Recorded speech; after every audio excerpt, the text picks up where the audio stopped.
Hello, everyone. Welcome back. My guest today is Swami Sarvapriyananda. Swami is the minister and spiritual leader of the Vedanta Society of New York, and he assumed his duties there on January 6, 2017. Prior to this, he served as assistant minister of the Vedanta Society of Southern California for 13 months that began in 2015. Swami joined the Ramakrishna Mat and Mission in 1994 and received sannyas in 2004. Before being posted to the VSSC's Hollywood Temple, Swami served as an acharya of the Monastic Probationers Training Center at Belur Mat. He has served as the Ramakrishna Mat and Mission in various capacities, including being the vice principal of the Diogar Vidyapit High Secondary School, principal of the Shikshana Mandira Teacher Education College at Belur Mat, and the first registrar of the Vivekananda University at Belur Mat. So with that, hello, Swami. Thanks so much for joining me. Hello, and thank you for having me here. It's a real pleasure to talk to you on such a beautiful morning here in Harlem in New York City. So I would love to just get started before we start to talk about the work that you do in the philosophy of Vedanta and the Upanishads. I would just love to hear a little bit about your story and what led you to become a sannyas and to study the Vedanta. My story, well, I grew up in a small city on the eastern coast of India, a city called Bhubaneswar. And I was lucky, I guess, because my parents were spiritual seekers too. And they were initiated in the Ramakrishna tradition. So both my father and my mother, I would see them meditating morning and evening, and they would take me to the ashram. And I grew up reading a lot of books on Vivekananda and Vedanta and different areas of spirituality. I guess I belong to the last generation before internet and cable TV, so all we had were books. And I was a voracious reader. So I read all sorts of things, but especially Vivekananda and Vedanta. And as I grew up, the way I started thinking was, look, here Vivekananda is talking about the real nature of the individual as being divine, as God within us, and that God does exist, and God can be experienced, can be seen, and that is the purpose of life. And somehow all of that began to make sense for me. And I used to go to the ashram on my own, sometimes getting scoldings from my mom because I was not neglecting my homework maybe or something. And I remember people telling me, oh, that's for old people. Don't spend so much time in the ashram. You're just a kid. Go and play or study or whatever. But I still remember this old grand aunt of mine who said, don't listen to them. Start young. That's the time to start spiritual seeking.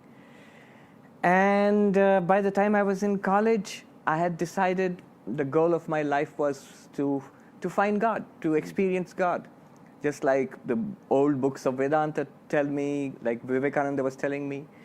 So when I finished college, I didn't waste a single day. I went straight and joined the Ramakrishna Mission as a novice. It's called a brahmachari. So I joined in 1994.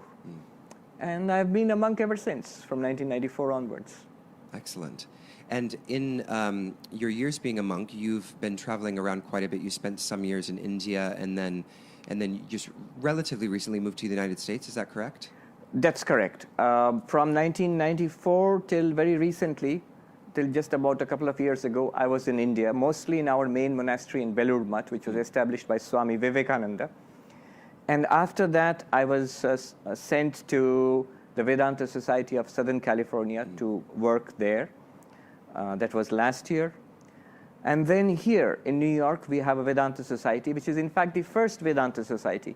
It was established by Swami Vivekananda in 1894, when he came to this country in 1893 to attend the World Parliament of Religions in Chicago. A group of Americans gathered around him, and they wanted the teachings. So they started the Vedanta Society of New York in 1894. And it's the same building? No, the building has changed a number of times. But even this building is pretty old. It's on 34 West 71st Street. And it's a lovely old brownstone, more than 100 years old. We have had it since 1920. Swami Vivekananda was not in this building, but he was in the Vedanta Society of New York. and his classic Raja Yoga, which was one of the first popular English translations of the Patanjali Yoga Sutras, with his own spin on it. And a number of other works were actually written when he was in the Vedanta Society of New York. He was followed by some other disciples of Sri Ramakrishna, Swami Sarvapriyananda, Swami Turiyananda, and most notably Swami Abhedananda, who was here for 20 years, who worked here for 20 years in the Vedanta Society of New York. And as I'm fond of telling the monks in our main monastery in Belur Mutt, the Vedanta Society of New York is older than you are, because Belur Mutt was started after the Vedanta Society of New York. Wow, wow. So the Vedanta Society of New York is the original Vivekananda. Yes, there was a monastery in India, but that was not Belur Mutt. The disciples of Ramakrishna had banded together as monks when Sri Ramakrishna passed away in 1886. So there was a monastery there, but Belur Mutt, the main monastery now, started in 1898, so 4 or 5 years after the Vedanta Society of New York. Excellent. So what are your observations since you've moved to the United States? Well, the scene is very different from what Vivekananda found here. What do you think are the key differences? Well, Eastern religions, Eastern spirituality is a big thing now. Yeah. If you read, for example, Phil Goldberg's American Veda, Yes. which beautifully traces the growth and spread of Eastern religious ideas in American culture, the coming of different gurus and lamas and yogis from India, which, by the way, Vivekananda started it all in 1893. He was the first of this entire range of teachers who have come over from the East. So because of that, that's one thing. There is much more awareness now. There is much more multiculturality in America now. Yeah. When Vivekananda came, he was strange for Americans. He was an oddity. Though I must mention that even before Vivekananda came to the United States, Eastern thought had already come here. It was limited to an elite. For example, Emerson, the Transcendentalists, of course. Emerson, we must mention. Somebody called him the mind of America. And that mind, most people do not know, was heavily influenced by the Gita and Vedanta texts. Thoreau, most famously in his Walden days, he would read the Bhagavad Gita every day in the morning. Walt Whitman, who's been called the heart of America. So his work is deeply influenced by Vedanta. But yes, on a mass scale, it started with Vivekananda and the teachers who followed him. At first, the Vedanta Society, and then many others. So multiculturalism is also another big thing that we see. An openness to different cultures is here. On the other hand, on the downside, I would say that in recent years, I would say in the last 20 or 30 years, the world, America and world in general, should I say they have turned a little more materialistic? Because I live very close to Central Park. Yeah. And I go there and I see these aging hippies still singing the Beatles songs and people gathering around. But the newer generation does not really know much about the Beatles. Mm-hmm. They come, it's like an American pilgrimage. They come there and they go see the Dakota where John Lennon lived and Yoko Ono still lives. But it seems to look back to a day of idealism and seeking, which seems to have gone down a little bit now. Yeah. So what I think now is that the same truths have to be represented again to the American youth especially, in a new way, in modern idiom, and responding to modern challenges. Yeah, it's interesting. I was watching, I can't remember what exactly it was. It was a documentary or something about the period of the 60s, which, as you know, is a period of mass sort of change. Oh, yes, it was talking about when Swami Prabhupada came and began the Bhakti movement here. And it was addressing how, on the one hand, there were highly politicized people, and then on the other hand, there was highly spiritualized people. Like that sort of, those two streams were happening simultaneously. And it seems like now, while there is a strong, there are a lot of spiritual seekers in the United States, it seems like there's a lot of political activity, but not an equally amount, a lot of spiritual activity responding to that sort of same dynamic. And I'm not quite sure why that is, but yeah, I think you're right that we need to kind of revivify and find ways to introduce more people to these teachings. That's right. So, so let's talk a little bit about, now moving into, and I appreciate you mentioning, because we haven't talked, we interviewed Philip Goldberg before, but reminding the listeners that, these ideas have been steeped in American history to some of the most fundamental figures that we learn about in American education and our American history. And so to know that it's not sort of a very recent transplant, but that these ideas and spiritual teachings have been germinating and in the culture for some time, I think it's very inspiring, and it shows that we've always been a little bit Eastern in a certain kind of way. Yes. The one of the things I really appreciated about your work and the articles that I was reading as I prepared for this interview was you talk about consciousness studies, and in the introduction to this podcast, I mentioned that we talk about consciousness studies, and so I really appreciated the article that you wrote about defining what you call the hard and the easy problem of consciousness, right, and how consciousness, according to Vedanta, can be sort of a resolution of these two issues. So will you kind of unpack that a little bit and talk about first of all, what the hard and easy problem is, and then kind of segue into a discussion around, how the approach to consciousness within the Upanishads and the Vedanta is solving this, perennial problem. Right. I think this is a central problem for our time and for the decades to go in front of us, the decades to come in front of us. The key person here is David Chalmers, who is a philosopher from Australia, who, by the way, I did not know was right here in New York. He is in the New York University. Yeah. In the New York University's Brain, Mind, and Consciousness unit. He is important in part because he's the one who coined the term the hard problem of consciousness. Now, let's talk a little bit about that. You see, consciousness, it would seem, should be a very central area of investigation for science. After all, the fundamental thing about us is that we are conscious beings. Everything happens in our consciousness. Our life is basically our consciousness.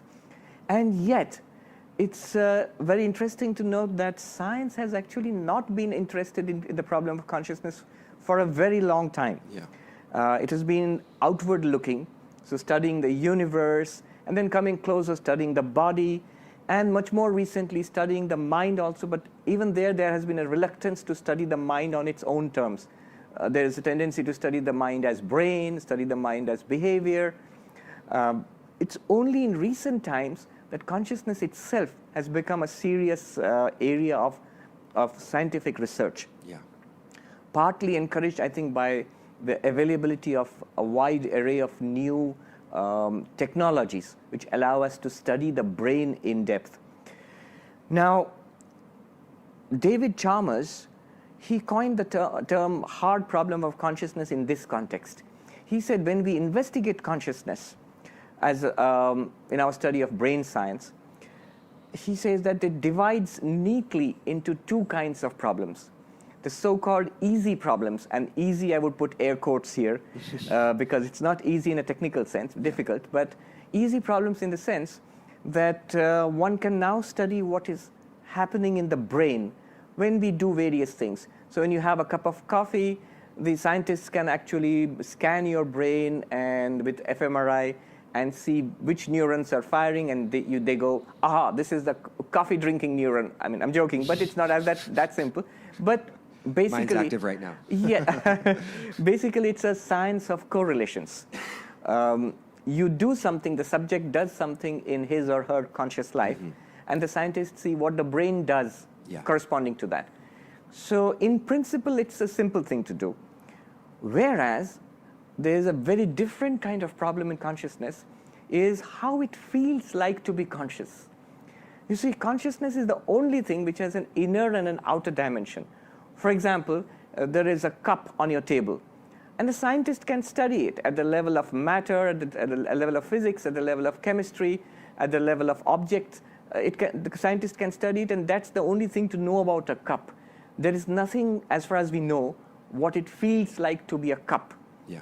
But there's a cat sitting on your couch now, and it has two dimensions. One is we can look at it, we can study it, and internally there is something like what it feels like to be a cat.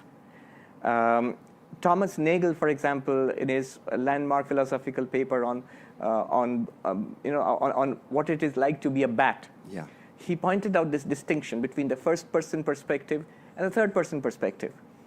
So another way of putting the difference would be that a scientist might examine the fluids in my stomach and my intestine and come to the conclusion, this person is hungry. Mm-hmm. Now, I could have told you just the same thing by the sensations that I'm experiencing. So science has taken a third-person perspective, coming at it from outside, as it were. And that's how you study the brain. But we have a first-person lived experience. There is something like seeing and hearing and smelling and touching. And this is what is first-person lived experience. This is what David Chalmers calls the hard problem of consciousness. Why is that a problem? How does something which is an object, like the brain, produce a first-person subjective experience? Yeah. There seems to be no way to go from one to the other, from pure object to pure subject. As somebody said, and I saw this cartoon where they're trying to explain how a physical system like the brain produces consciousness. Mm-hmm. And the cartoon, there's a scientist showing step 1 and step 2 and step 3. Step 1, 2, and 3 is full of calculations. And then step 5, you have consciousness. But in between step 4, it says, a miracle. And the senior scientist is telling the junior scientist, I think you need to work on step 4 a little more. So, as somebody put it, on one side you have water, on the other side you have wine. But in between, what happened, nobody can say. So that's the hard problem of consciousness. Mm-hmm. And it deals with the very heart of consciousness. Because this first person's lived life which we have, this is our whole life. Our whole life is this first person movie we have. And this is what science finds it very difficult to deal with. Yeah. And part of the problem seems is that, you said it's a science of correlation, but the wrong assumption seems to be that correlation implies causation, right? That right. Just because there are corresponding brain states in the brain when I'm drinking coffee does not mean that the brain states create the experience of drinking coffee in this kind of crude causal way. Is that correct? Yes. It's not reductionist. Yeah. There is a tendency to reduce consciousness to brain states. Yes. Because it matches with the present scientific worldview. Exactly. So there's a desperation almost, I would say. And it leads to ludicrous situations. There are actually those who want to eliminate consciousness altogether. Yeah. They say there's no such thing as consciousness. And we should just talk about brain states. Brain states. It sounds absolutely terrible. That's terrible. And there are those who say that, no, there is consciousness, but it's an epiphenomenon. It's a product of a byproduct of brain states. But how that could be, the best that they can do is that, see, we have been able to explain so many things so far. For example, they'd say that life was thought to be a mystery, but we have cracked most of the mysteries of life right now, and we have made enormous progress. And so we hope to explain consciousness in the near future. But you see, in principle, even David Chalmers points this out, that life is still very objective, whereas consciousness is entirely subjective. So it's not, in principle, the same kind of problem altogether. And as you rightly state, that brain states do not imply causation. You cannot go from brain states to causation of consciousness. Yeah. It's like saying, everybody who walks into your apartment walks through the door, and if you say, the door is producing all these people, well, the door did not produce all these people. They walked through your door. Mm-hmm. Yeah.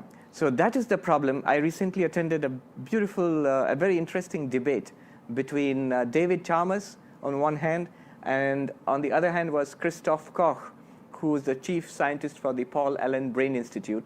And one took the hard problem, the first problem, irreducibility of consciousness side, and Christoph took the side of reductionism, trying to explain consciousness from brain states. So what I am happy about is, now there are these very serious scientists who are talking very seriously about the core problem of consciousness. This is what Vedanta is all about. For thousands of years, this is what Vedanta has been talking about, what you now call the hard problem of consciousness. Yes. So before we get into the, really what Vedanta is teaching, I really liked your mention of the article around that Thomas Nagel wrote about what it's like to be a bat, and I just wanted to touch on one thing that you mentioned because I thought it was so interesting, because the idea was that where the comparison was that human beings, we perceive through light waves. We're not seeing objects; we're seeing the light move into our retina, blah blah blah. But with bats, they have sonar. It's sound. But you remarked in your paper that they're not, what they're experiencing isn't the sound waves per se. They're experiencing objects as well, just as we're experiencing objects. But theirs, from the scientific external objective perspective, that's a sound wave, making that happen. Whereas from the objective scientific perspective, the light waves are what's happening. But in our own subjective experience of consciousness, we perceive objects in the world, and in the same way, the bat experiences objects in the world. So I thought that contrasting that just because we know that the sound waves of a bat is sort of the mechanism through which they perceive objects, that doesn't mean that the internal experience of the bat is this sound waves bouncing back and forth. Right. So I thought it was really interesting, because it's like you will never have that kind of internal experience. So we can't actually, if we want to have an understanding of that reality, then we can't actually get inside that by just talking about it in this kind of mechanistic way. Right, exactly. So then, segueing from that, what is Vedanta offering as a unique point of view in this conversation? Well, let me take a step back and say a little bit about what Vedanta is. Yes, great idea.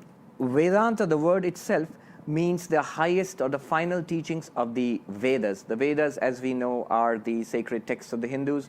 They are probably the oldest existing religious spiritual texts of humanity. They are collections of religious literature dating back maybe 4,000 or 5,000 years, or even more than that. It's difficult to date it precisely. There are 4 collections of texts called the 4 Vedas: the Rig Veda, the Sama Veda, Atharva Veda, and Yajur Veda.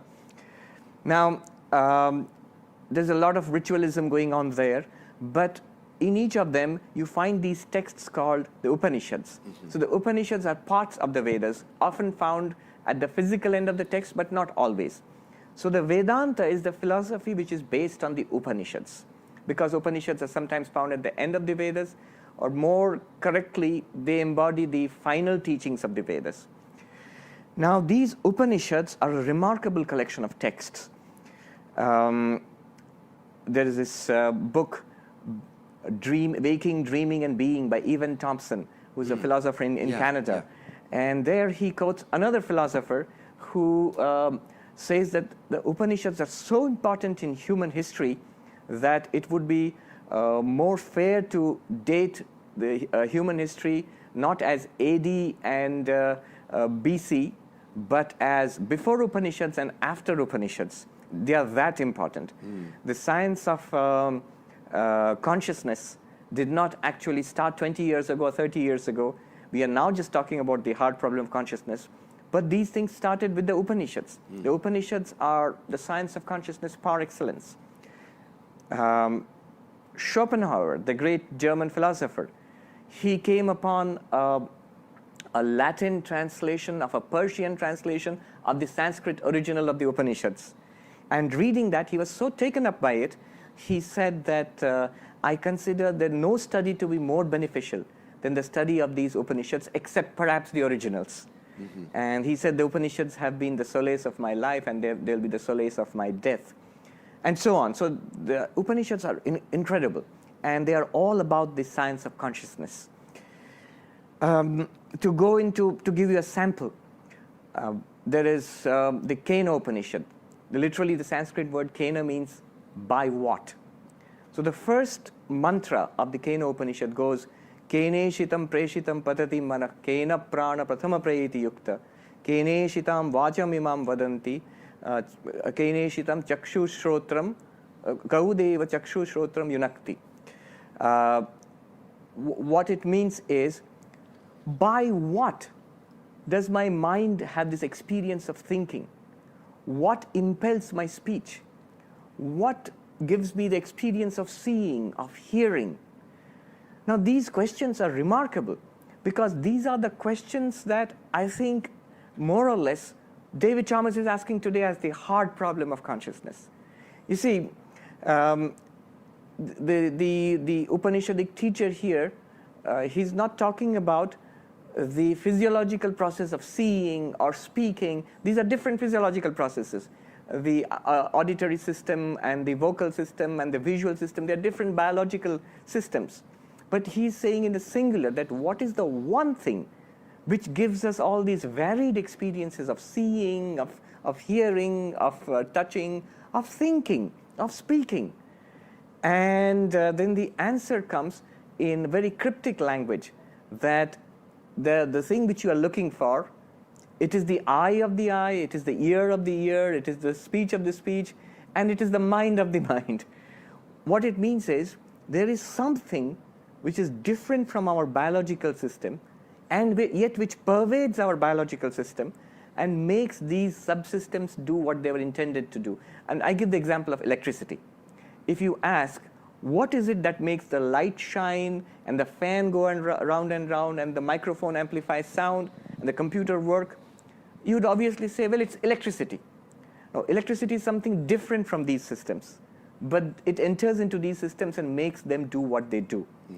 So analogously, there is something which is responsible for first-person experience, our experience as subjects who are alive and experiencing this world.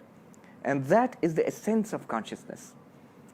Not only that, Vedanta says that this consciousness is in fact the fundamental reality of the world. And this consciousness is your own inner reality. What is your own inner reality is also the fundamental reality of the world. That may be a little difficult to understand, but let me unpack it this way. According to Vedanta, the entire experience of the world is in consciousness. Mm-hmm. It's not like that we are conscious beings and then we go out to a pre-existing world and we touch an existing world and we experience it. Mm-hmm. It's not like that there are these tables and chairs and sunlight comes and illumines these tables and chairs. Rather, it is this consciousness itself which appears within itself as our world. Yeah. So the fundamental teaching of Vedanta is that thou art, Tat Tvamasi, which is found in one of the Upanishads, the Chandogya Upanishad. That consciousness, which is the fundamental reality of the world, is what you really are. And this has many implications. We'll talk about that later. This is where the religious aspect also comes in. This consciousness, call it the fundamental consciousness, pure consciousness, this is what Vedanta would like to call God. Yeah. The word in Vedanta is Brahman. Mm-hmm. So this consciousness, which is our inner reality is called the Atman in Vedanta. This is also the reality of the universe, which is called Brahman in Vedanta. So you and God are in essence, as this pure consciousness, one reality. And Vedanta says you are this, and you can in fact realize yourself as this, and you must realize yourself as this because that is the solution to all your life's problems. And realizing yourself as this is in fact the whole purpose of life. Yeah. Could I just tell a little story? Please, yes. Alan Watts. Love Alan Watts. Yes, in his inimitable wit. He says, the easiest way to explain this is to a little story which I tell children. And children seem to get it when they ask, what is this all about? The oldest of all questions, what's the meaning of all of this? He says, God is playing hide and seek. Yeah. There's a beautiful story he tells. It's a myth. It's some children's story, but it makes so much sense. God is playing hide and seek. Now, the problem is that poor God is the only thing that exists. So whom will he play hide and seek with? And so God, being very intelligent, hits upon this plan. He says that let me hide myself and by pretending to be not myself. So God pretends to be not God and hides himself as you, as me, as that other person, as the cat on the couch, and indeed the couch itself. So God, pretending to be not God, becomes each of us and this universe. Now, God did such a good job of it that he forgot that he was God. And so you and I, we go about our world in this world, and we do not know that we are, in a sense, we are God. But because we are God, we can never really forget that. We can never really go away from that. So the whole game that we are playing now is God seeking himself in a hide-and-seek game, is trying to find himself. And that's what we are trying to do. And I think that's such a beautiful way of putting it, you know. It is beautiful. And it matches a similar story a monk told me in the Himalayas. He said, this life is, just like Alan Watts, he said, this life is hide and seek. When this entire universe has been created, God has hidden himself. And we are all running around trying to find God. And when this universe is finally destroyed in the big crunch or whatever, because, you know, the Hindus believe in a cycle of existence and creation and existence and dissolution, and again creation, existence, and dissolution, and so on. So when the universe is finally dissolved, planets and stars and living beings and all of us, we disappear back into the unmanifest, which is God's power, and God alone exists. And we are hidden, and God is looking for us. Where did those fellows go to? So he finally projects the universe again and throws us back into the universe, and he hides himself, and this goes on. So the same story of hide and seek. So this is interesting because this seems to be a little bit different than the teleological idea where there will be some endpoint where all is transcendent, or, you know, all is resolved.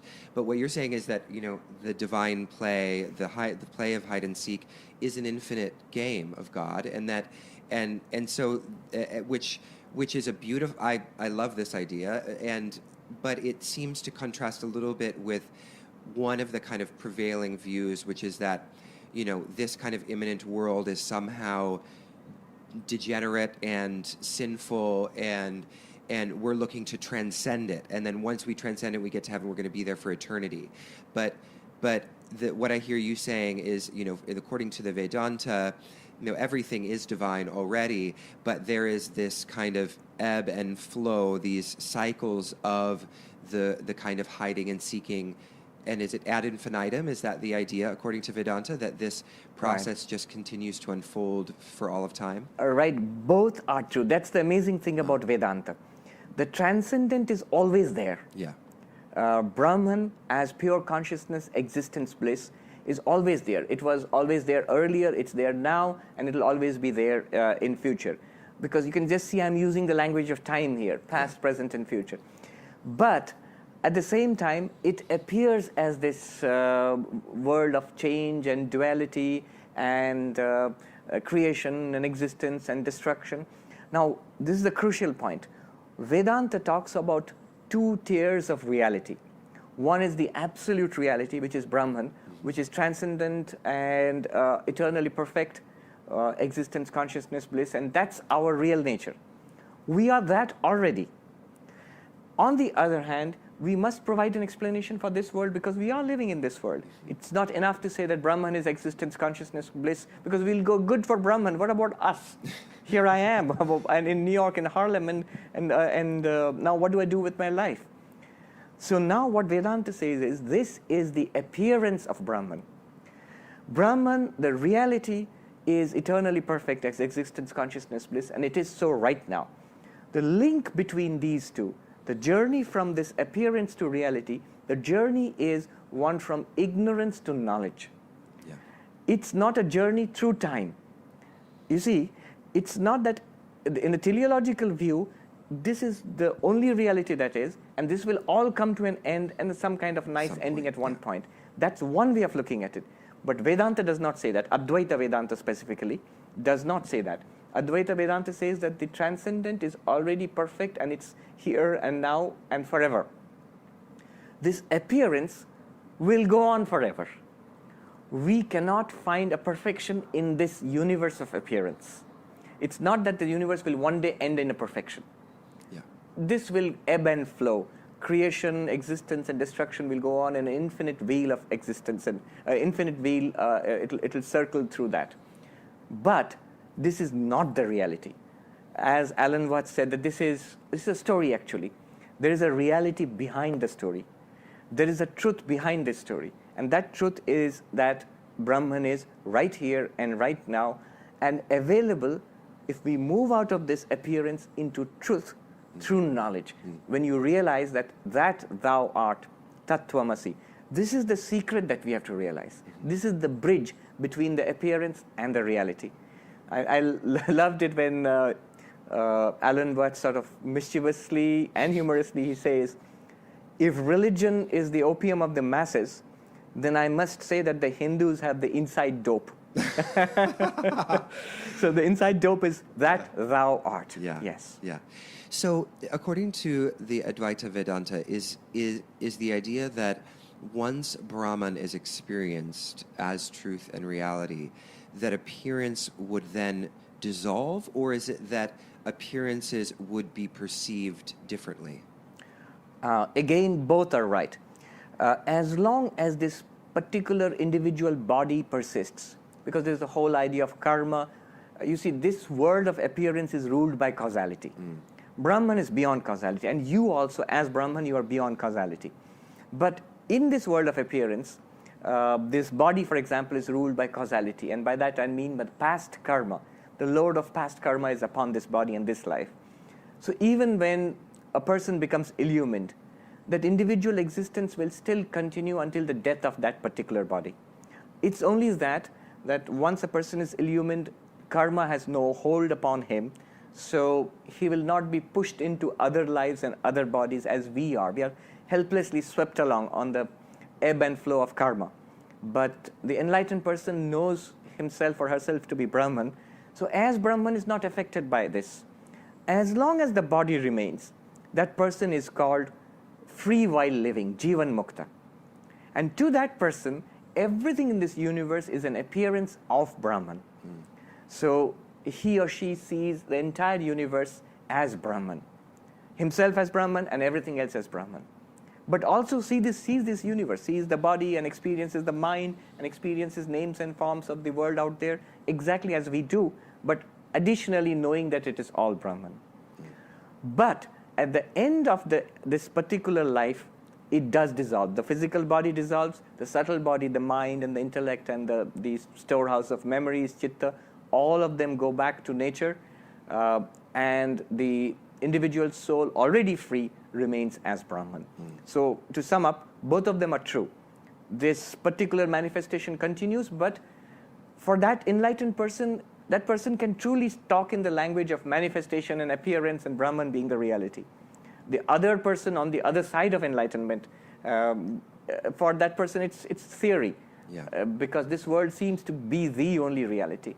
And also this appearance ceases, the appearance disappears, if you will, on the death of that particular body of the enlightened person, because that's the last life for that enlightened person. Beautiful. Yes. So I want to talk a little bit about the kind of the relationship between Atman and Brahman, because of course, we know that Atman is Brahman, but people often ask, well, what does that mean? What is the nature of that identification? And is it just that the Atman is Brahman individuated and Brahman is the eternal transcendent? How do we understand that, the teaching that Atman and Brahman are one? Yes. First, let's look at the meanings of the Sanskrit terms. Okay. Atman literally means the inner essence. I see. So my inner essence is my Atman. And the inner essence of the cat is the cat's Atman. Brahman literally comes from, literally means the vast. The Sanskrit root, it means to expand, to swell, to fill up. So literally Brahman means the vast. So it's a very impersonal term for God, if you will. Yeah. Now, it's according to Advaita Vedanta, non-dual Vedanta, Atman and Brahman are the same reality. Existence, consciousness, bliss. Not a thing which exists, not a particular conscious experience, not a particular happy moment, but as Vivekananda put it, it is existence itself, knowledge itself, bliss itself. Now, if both of them are the same thing, then why have two words for them? Why have two words, Atman and Brahman? It's because our experience is always of the form of subject and object. Look at our lives. All our lives we have experienced the world and people and things out there, objects. And I am the subject of this experience. So we always experience all the time as subject and object. So that's why Vedanta, when it approaches us as a methodology of taking us to enlightenment, says to us, the reality of the subject, who you really are, is the Atman. And that is Sat Chit Ananda, existence, consciousness, bliss. And this world you see around yourself, yes, the reality of this world is Brahman. And that is Sat Chit Ananda. And you can, as you can see, then the reality of the world and the reality of yourself are one and the same thing. Atman is Brahman. That's such an excellent, I've never heard it described that way in relation to just the subject and object, like the subject and predicate nature of our understanding, our dualistic understanding. And it's a way of using the dualistic, discursive articulation to kind of lean toward or direct ourselves toward that non-dual understanding. Absolutely, you got it absolutely right. In fact, the essence of Vedanta is put in these, what they call Mahavakyas, the great sentences. Mm-hmm. The most famous of them, of course, is Tat Tvamasi, that thou art. But there are others also. There is, in fact, one taken from each of the Vedas. From the Chandogya Upanishad in the Sama Veda is the famous Tat Tvamasi, that thou art. That stands for Brahman, and thou stands for Atman. So when you start off, that stands for this entire universe and the reality behind it, and thou stands for you, the individual person. But as we investigate deeper, we find that this individual person is not the body, not the mind, and we arrive at the witness consciousness. And this consciousness itself is the reality of the universe. Mm-hmm. So that's how this discursive thinking, step by step, it leads us to beyond discursive thinking. Vedanta is very rational. It relies heavily on philosophical thinking, but you cannot argue your way to enlightenment. Yeah. You can argue your way, use reason to the very verge of enlightenment, but there is an intuitive leap that you need to take. Yeah. Yes. Which is really where Western philosophy is bankrupt in that sort of way. I studied Western philosophy, originally before kind of moving into a passion for Eastern philosophy, and really where it stopped was that it can't hold within its own self-understanding this leaping beyond the discursive, right? Because everything in the Western philosophical tradition is, there might be some examples of alternatives if but it's all about argument. It's all about reason. And so the soteriological promise or compulsion that we have, the spiritual yearning for something more expansive or the absolute can't be held within that tradition. To some extent, that's true. In India, philosophy is called darshana. Yeah. So even today, if you go to Indian universities, if you look for the philosophy department, they'll take you to the darshana vibhaga, which means the philosophy department. But the Sanskrit word darshana has a deeper meaning of, literally it means seeing. Yeah. So seeing into the heart of reality, into who you are and what this world is, because it is understood that such seeing will solve the problems of life. It is the answer to the big questions of life.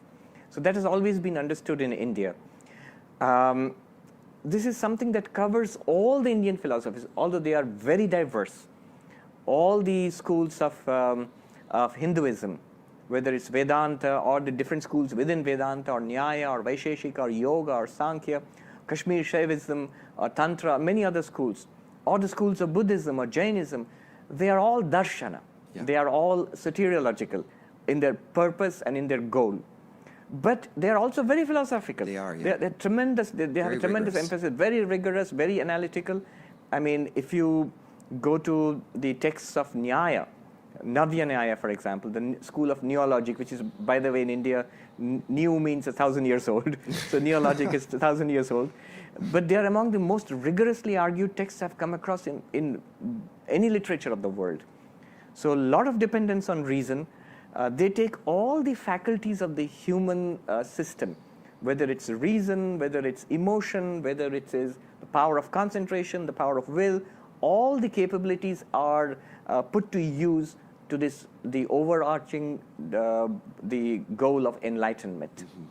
Yes. So it's sort of that all of these faculties are used in a way to ready the individual or ready one for the experience, that the uses of reason and logic are meant to point one to the capital T truth or capital R reality. Is that sort of how we think of it? So it's not that reason can get you there, but reason can sort of condition you to and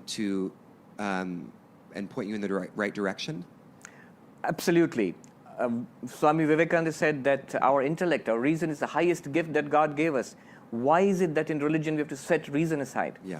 So in number of the traditions, I would mention Advaita Vedanta or the Nyaya philosophy. In fact, most of the philosophies in India, reason is relied upon to take us to that ultimate realization. Yeah. And the idea is that ultimate realization is not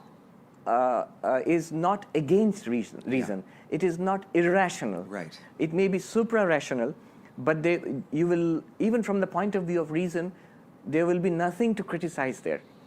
There will not be X number of steps which will take you there like a mathematical proof, but it will bring you very close, and the conclusions that you come to upon enlightenment will also be not against reason.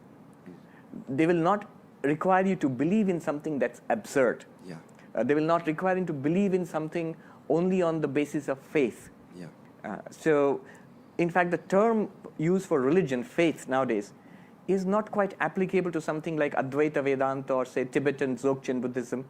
There, it's mostly it's just reason and experience. Yeah.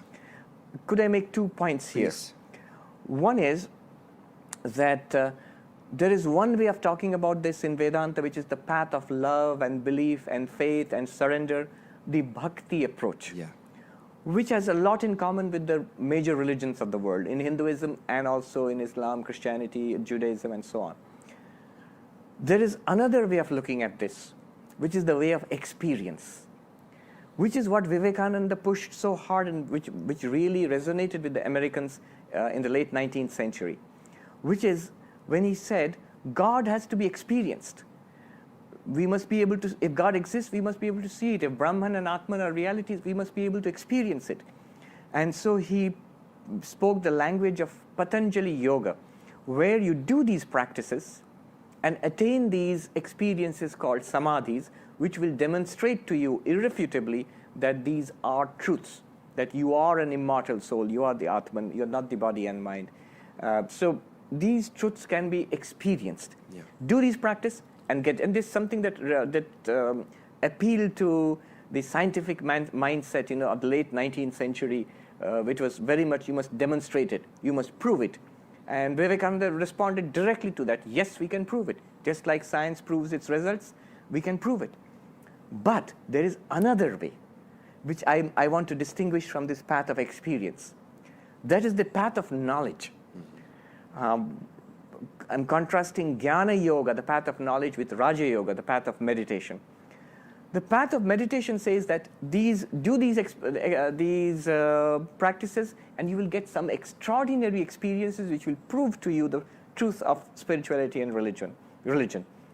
But the path of knowledge says to you, you don't have to wait for extraordinary experiences. Look at the experiences you are having right now. It brings us back to the whole problem of consciousness. Look at hearing and smelling and touching and seeing and thinking.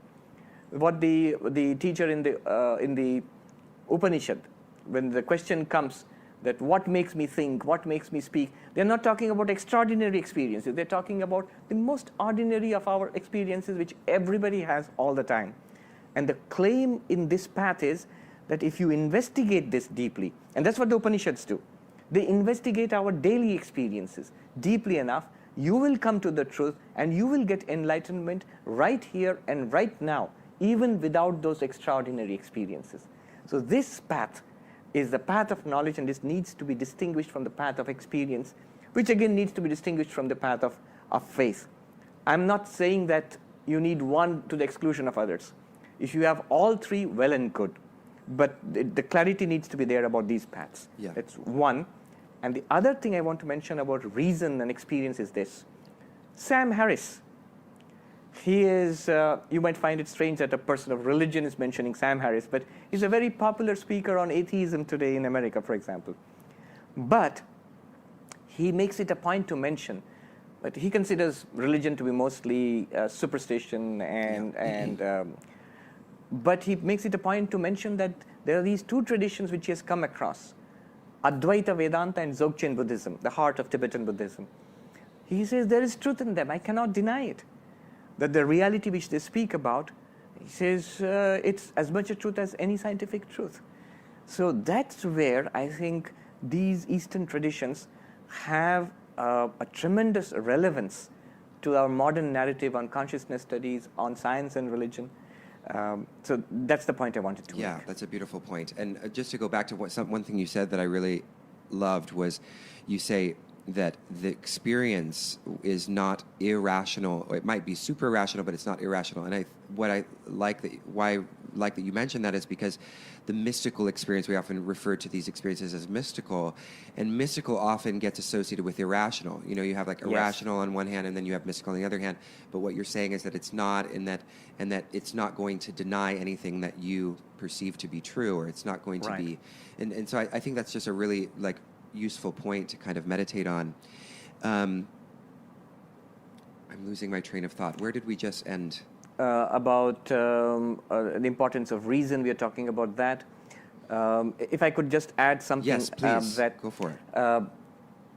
You know, I would like to just state this, that as a monk, as a person of religion, I'll make this clear that as a follower of Vedanta, I would never ever believe in anything that science shows to be wrong. Yeah.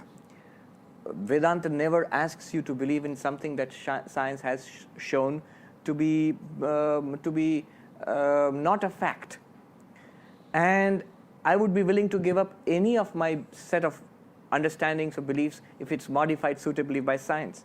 I think it's important to cleave very closely to the truth. Yeah. Yes. And not to be stuck with dogma and doctrine. Yeah, yeah. But from the same perspective, there's also a way in which it seems that sometimes, and I call this version of scientific thinking, scientism. Do you be familiar with this term? Where the idea is that the mode of understanding that is specific to science is somehow appropriate for all matters. And I think that's what the more insightful religions tend to point out, is that no, we have to look at these things with kind of different vocabularies, and the vocabulary of science will not necessarily do for, you know, like we're speaking of before, you know, the vocabulary of brain states is not suitable for capturing the subjective quality of consciousness. So, but yes, they can enrich each other. I totally agree with you. One thing that I like that you were saying that when I lost my train of thought that I wanted to remark on was the new atheist that you mentioned. I think Sam Harris, is he considered one of the new atheists with Absolutely. Richard Dawkins and these people? Richard Dawkins and you know, Daniel one Dennett. thing that I find, you know, I read this incredible book that I wonder if you've read. It's called Being Consciousness Bliss he's a Western scholar, but I think he's within like Christian religion. He's like a part of the Christian the apologetics. Is that what it's called? When the tradition of defending the notions the of Christian God. doctrines. Yes. Yeah, and he says that, and he remarks that these new atheists are not actually looking at the really convincing arguments that have been happening for decades and centuries on the existence of God, and when they basically argue against God, they're setting up such a straw man because they're using sort of folk notions of God that are popular in the culture, but these are not the kind of intellectually heavy and really thought out by the scholars of the religious traditions, the notions of God that, you know, that are less easily deconstructed by the arguments that they put forward. So I don't know if you have anything to say about that, but I just thought it was an interesting point that oftentimes these new atheists are attacking a God that's very easy to attack. That's true. I do enjoy the debates. I enjoy Hitchens and Dawkins, and the reason I enjoy it, I think, is partly because I feel safe from that kind of an attack, because the sophistication of Vedantic thinking runs so deep that those kinds of attacks are not even relevant to what Advaita Vedanta says. I know the book you're speaking about. I can't recall the name of the author right now. He is a theologian of the Eastern Orthodox Church. That's right, yes. Right. And the book is about existence, consciousness, bliss. And in fact, the chapters are also called Sat Chit Ananda. Yeah. And he points out that the highest conception of God, or the ultimate reality, what you will, is most clearly found in the Vedanta of Hinduism. But he says it's also found in the different mystic traditions of the great religions of the world, whether it is Buddhism or Islam or Christianity. I forget his name, but it was a remarkable book. It was a polemic against the new atheists. Yeah, I loved it. Yeah, it's a wonderful book. I always love a good argument against the new atheists. Great. So this has been such a wonderful conversation. I want to transition a little bit into talking about Ramakrishna, because we haven't had the opportunity to talk about Ramakrishna so much or at all in the episodes of this podcast. So Ramakrishna, correct me if I'm wrong, was Vivekananda's teacher. Yes, he was Vivekananda's guru. He was maybe the most significant figure in Hinduism in the 19th century. Wow. He was a priest in the temple of Kali in Calcutta. It's a place called Dakshineshwar. And he represented the traditional Hinduism, because he came out of a little village outside Calcutta. Calcutta, you must remember, at that time was the capital of British India. So it was a place where modern Western culture was meeting traditional Indian culture, Hinduism. And he represented traditional Hinduism. He did not have any modern British education. So he came to this temple as a priest, and his overriding passion was, can I see God? The image of Kali, is it just an image? Is it just made of stone? I have heard of people in the past who have seen God. Can I not see God too? And his relation to God was of child and mother. So Kali is the mother of the universe, and he is the beloved child of Kali. And he did all kinds of practices, from meditation to prayer to japa, repetition of the divine names, to the puja, and all kinds of Hindu practices. And he wept. He literally wept for the mother, as the sun would sink he would stand on the bank of the Ganges, and he would see the sun sinking on the western horizon. He would cry, and that one more day has gone, mother, and I still have not seen you. And he would actually fall on the ground and rub his face on the ground till his face bled. And people thought that, oh, he's a simple country boy and he misses his mother in the village. And then he had a vision of Kali. He had the first of many. He had a vision of Kali when it became real for him, that mother is real. And after that, he never doubted. And he would talk to Kali, and then he began teaching. But he went through a period of other kinds of spiritual practices. Somebody said he was a glutton for God. So whenever anybody would speak about God, he would rush there to listen, and he would try to experience God in that way. So a wandering monk came who had a little image of the baby Rama, who's considered an incarnation of Vishnu in India. And it's called Ram Lala, the little baby Rama. And Sri Ramakrishna saw this as a living God, like a little living baby who would toddle along after him and would speak to him. He would feed it. He would take it for a bath in the river, and so on and so forth. He worshipped Krishna. He was trained in Vaishnava sadhana. He was trained in Tantra by a guru who was a woman, a Bhairavi Brahmani, who trained him in all kinds of tantric practices. And in all these practices, he attained the same enlightenment which he got in the different paths. He had a Advaitic teacher, Totapuri, a wandering non-dualist monk, who came and taught him the path of non-dual Vedanta. And he had the realization of Satchidananda, that one existence, consciousness, bliss. Then he investigated Sikhism and Islam. And for a time being, he lived as like a Muslim, pushed the Hindu gods and goddesses out of his room, and he prayed to God like a Muslim would. And he experienced the same reality. And then he pursued Christianity for some time and again had the experience of the same reality.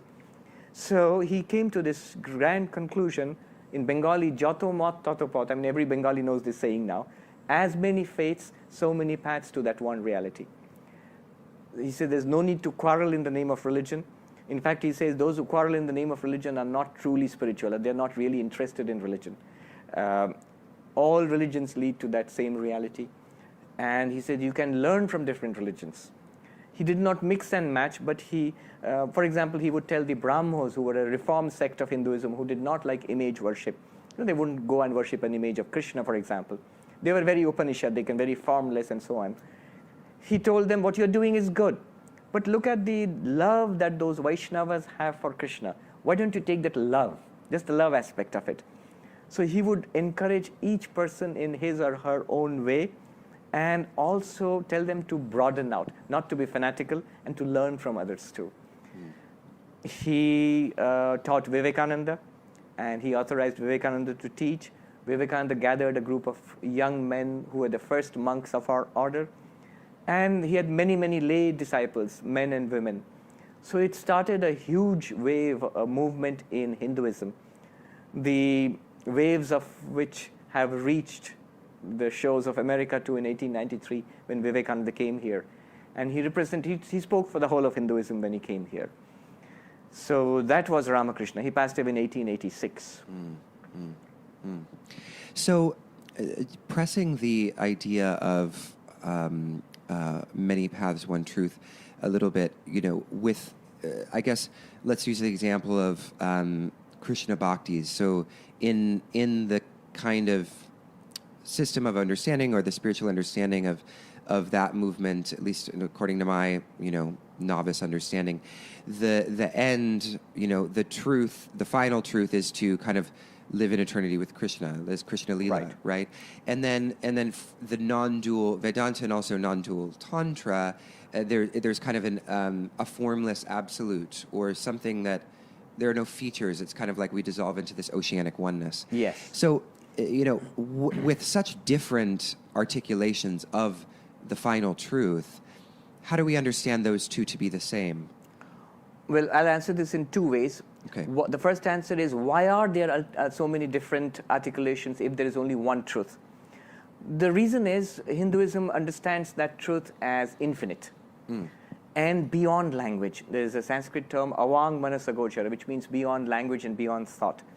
Now, when you drag the infinite beyond language and beyond thought into language and thought, you will have a variety of expressions. Yeah. All of them are true because they are all talking about one reality. So that's one way. That's one point I want to make. Second, the various articulations are also true in themselves. It's like that which is formless is also the one with form. Sri Ramakrishna would say, the ocean, water of the ocean, when cooled by the devotion of the devotee, freezes into ice, into icebergs of different forms. Now, when you come and touch that iceberg, you are touching the water itself. You are not touching anything different from the water. It just has a form. So when you talk about Krishna or Christ or God with form or God without form, or even dispense with the idea of God altogether, talk about the absolute existence, consciousness, bliss, all of it is the same reality. So it's not that they are actually different realities. The expressions are very different. Some are personal, some are impersonal. The attitudes one may take are very different. There is one who says that I am Brahman and I would like to be one with Brahman. And there's one who says, no, I don't want that. I want to love God and worship God and remain in eternity with my Krishna or my Christ. And the insight that Ramakrishna gives us is they are actually talking about the one and the same thing. If you want to remain with a bar of gold, for example, or with the golden image of Krishna, it's the same reality. Here it's not an image, does not look like Krishna, I mean it's a bar of gold. When you fashion it into an image of Krishna, it looks like Krishna and you can relate to it as Krishna, but it's still the same reality you're looking at. So it's the same Brahman, whether it is formless or with form. So that's the beautiful idea. It does not mean that you have to force fit everything into Advaita. No, it does not. You can have a personalistic bhakti. Sri Ramakrishna would ask, do you want to be sugar or do you want to taste sugar? Either way, you are dealing with the same sugar. When you're sugar, you are not tasting the sweetness sugar, you become the sweetness. But there's some who want to retain their individuality, and they want to taste sugar. So those are those who want God as a person. They want to love God. That's perfectly all right, because they are approaching the same truth. So here you have something remarkable which allows you to retain all the tremendous diversity of different religions, different paths, because they're all very rich. They're all paths which have been developed for transcendence, for realization, for enlightenment.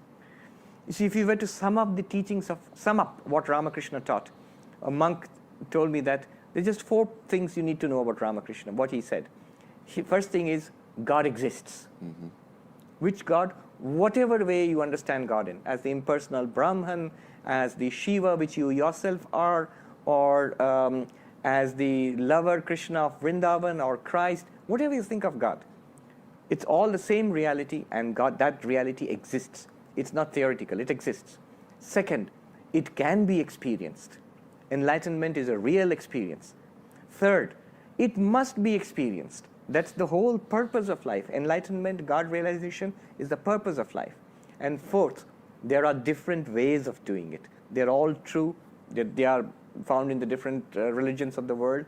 In fact, the purpose of those religions at heart, there's morality, there is community, there is nation building, civilization building, and so on.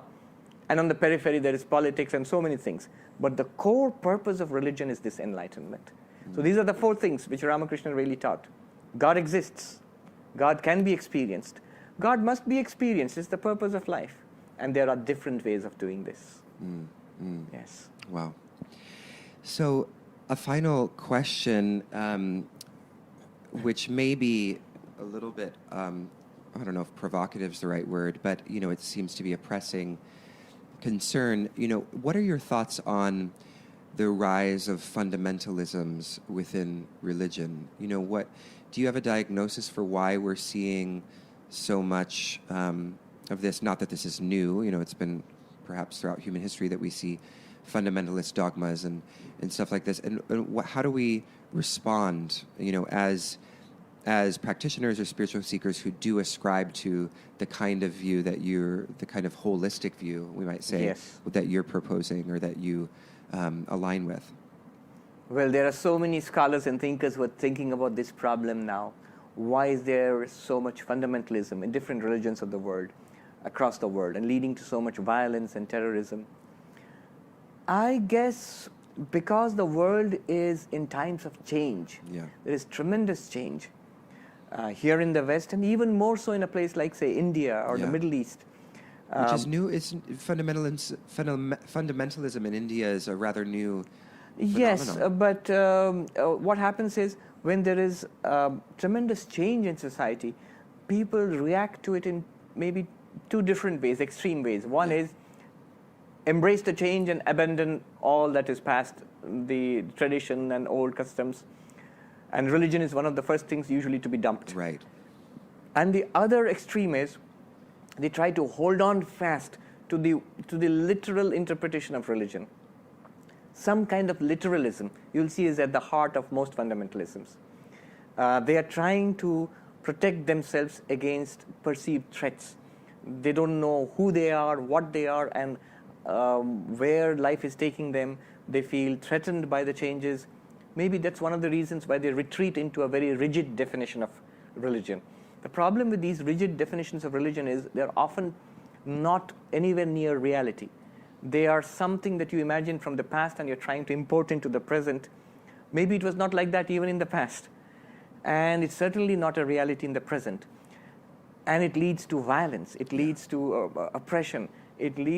Ultimately it's false, because the ground beneath your feet will be pulled up. The world is going to pull the rug out from underneath your feet. The world is changing. You cannot hold on to that. But it leads to a lot of suffering in the meantime. I think for those who realize that the core of religion is this, what Aldous Huxley called the perennial philosophy, that there is a core of spirituality, a golden thread, if you will, running through all religions. There is ethics, there is spirituality, the highest common factor of all religions. That is what we have to respect and hold on to. To become more spiritual, I'm not saying you to become more religious, to become more spiritual. Not abandon religions, but mind the religions for what they can teach us in the modern world. Hold on to that and try to internalize that. In this world of change, spirituality is your home. You are not, no place can be your home, no job can be your home, no set of beliefs can be your home. That internal spirituality, the Atman, the existence, consciousness, bliss within you, the reality, that is your real home. And we should try to more and more inhabit that home and open the doors of that for people across the world. Yeah. Yes.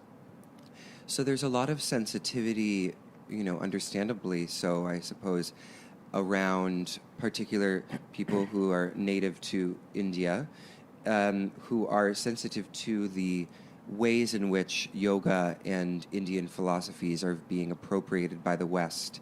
And from some individuals' perspective, it is appropriating it in a way that's disrespectful or is not honoring who yoga belongs to. Sometimes you hear this, now common refrain that yoga belongs to Hinduism or something like this.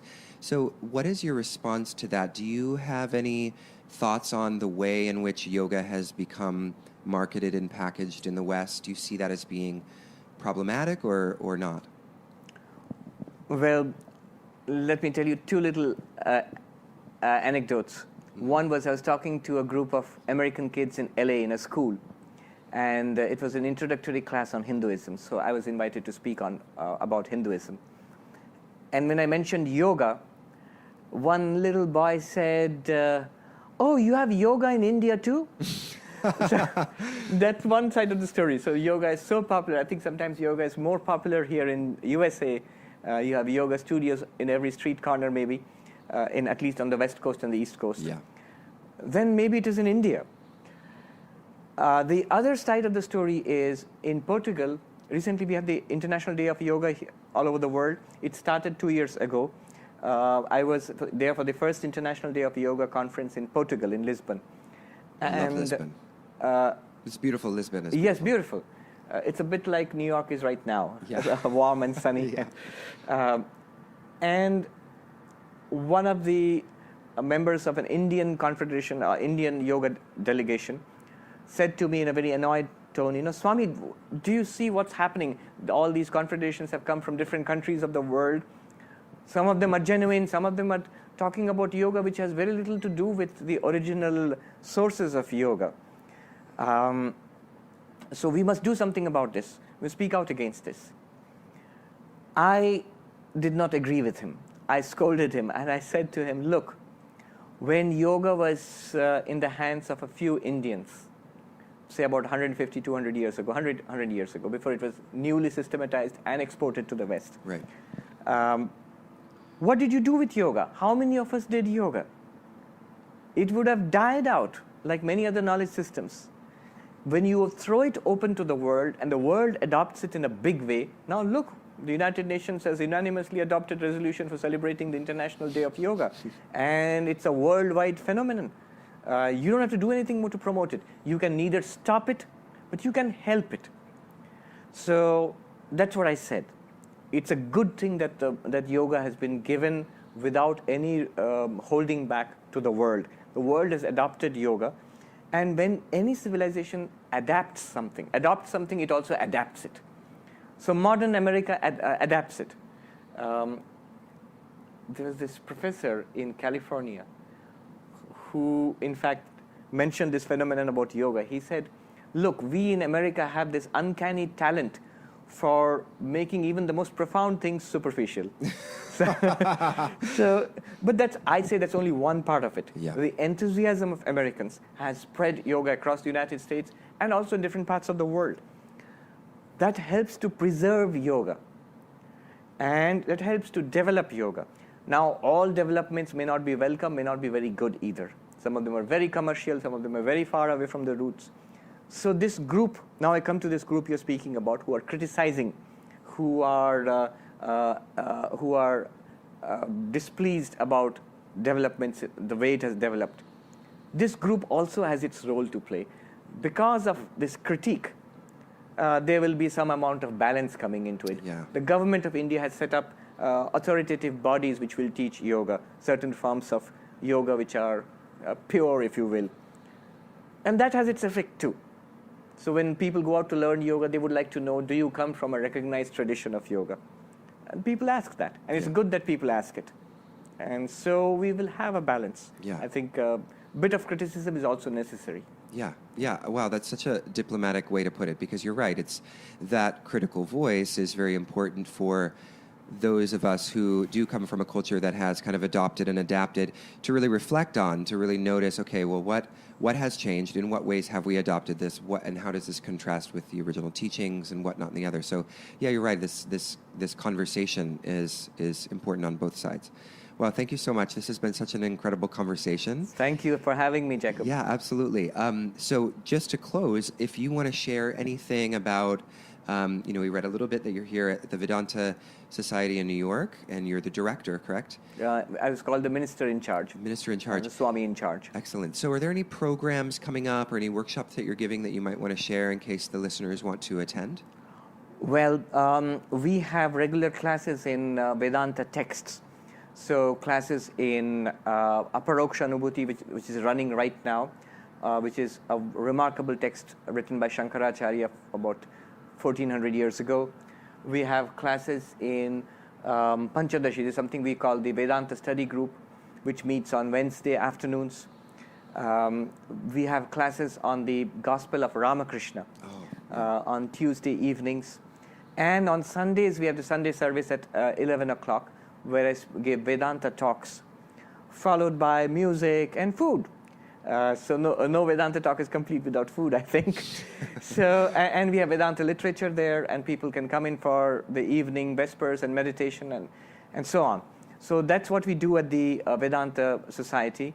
And I also have classes at different places in New York and in New Jersey. One new thing is we are looking at having classes in the Open Center in Brooklyn, I think it is. There's an Open Center in Brooklyn now. I'm not sure. The Open Center somewhere here. Yeah, there's one downtown near like Midtown. I think that's the one. Okay. That's the one. Okay. So we are looking at having classes there in the fall. Right now we are into our summer recess. We just closed yesterday. Okay. So we'll be starting all over again in the middle of September. Oh, excellent. And it's all free. Just look us up on our website on the Vedanta Society of New York, and you will get all the details of the programs. On YouTube, you can look us up at the Vedanta Society on YouTube.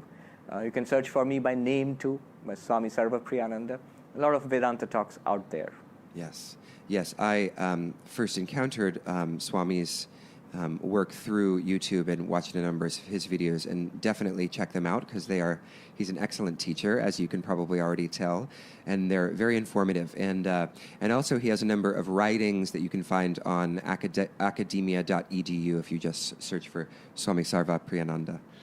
All right, thank you so much, Swami. It's been such a pleasure. Thank you. The pleasure was all mine. Hello, everyone. I hope you enjoyed that interview with Swami Sarvapriyananda.